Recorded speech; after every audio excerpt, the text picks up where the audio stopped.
Hey guys, Adam here in the garage, and I'm talking about the float and fly. I've seen a lot of videos on this topic lately. A lot of people are catching fish with it, which I'm pretty stoked about because it is one of the best ways to catch multi-species. You can catch bass, pickerel, pike, crappie, perch, bluegill, really anything that swims in fresh water and will take a bait, will take a float and fly. And throughout the winter, from fall all the way to early spring, it is a killer. For my purposes, I use a round bobber. You can use any bobber that you like, really, but you have to have one that is able to be cast a long way. I like these ones with the lead weight at the bottom because they give you a little more distance when you're trying to throw a really tiny fly out there. For the jig, I'm going to throw either a 1/32 ounce or a 1/16 ounce under this size bobber.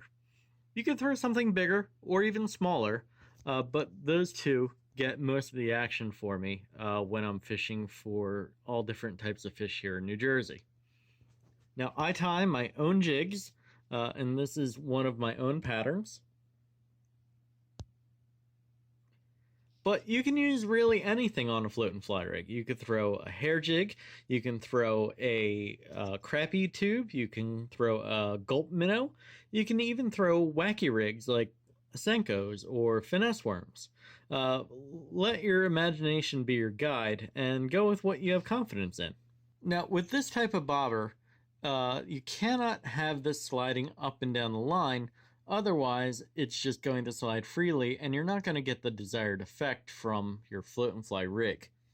With this one, it's going to sit on your line and it's going to sit in a static position. So that means it is not going to move from whatever depth or distance that you have it away from the jig head. You can place the bobber anywhere up the line. I like to do at least 8 inches if I'm fishing really skinny water.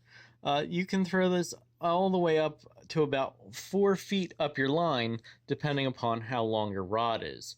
That is the limitation of the static float, whereas with a slip float, you might be able to fish a little deeper because it will slip and go to the depth that you've set it to. The advantage of a static bobber is that you can mount it wherever you like very quickly, and this will allow the jig head to swing underneath of it. Now with a slip bobber, it will often just jig in place rather than swing underneath of the bobber as it moves. So when this bobber moves, the jig will swing on a pendulum underneath of the bobber until it stops. To place the bobber on the line, what I like to do is create a slip knot somewhere up the line, depending upon the depth I want to fish. So to create a slip knot, I'm going to take the line, I'm going to just make a simple loop of it in my hand, and then I'm going to grab onto the main line stem through that loop.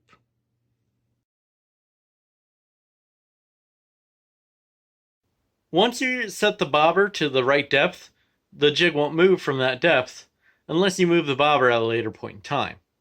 So every time you move this bobber with your rod tip, that jig moves along with the bobber. When the bobber stops, the jig will come to rest underneath where the bobber stopped. If you leave this in front of the fish's face, they can't help themselves but want to bite it when it's undulating in the current or the wind. My rod and reel setup is a 5'6" light action, mainly geared toward panfish, and I will go with a 1500 size or a 10 size reel to balance out the combo. A lot of people will like to use a longer rod, but I found that a lot of longer rods just don't balance well with such a small reel. For my line, I either like to go with 4-pound or 6-pound test, because the thinner the diameter of the line, the less the fish can see it, and the better chances of you getting bit more often. So now that we're all rigged up, let's take it out to the lake and whack 'em, crack 'em, and put some stank on it. Oh God. Did I find the crappie?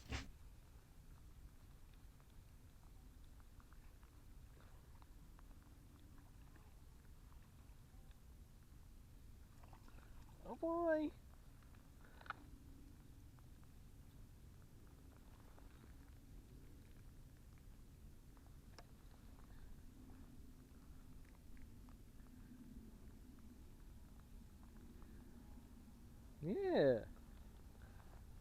First crappie of the year.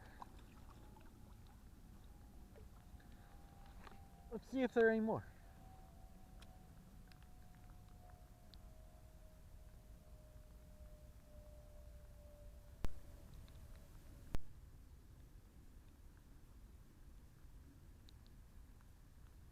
Oh, fish on.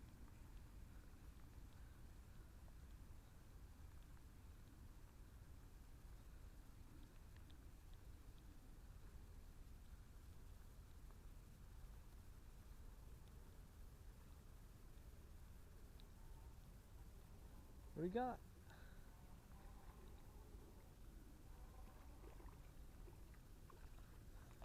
It's a big old slab.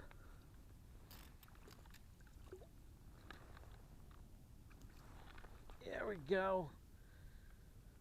Okay. How about that? On the floating fly. There you go.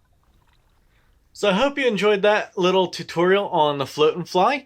I hope that it catches some fish for you. And if you enjoyed this, let me know down in the comments, and I'll do part 2 about the slip bobber version.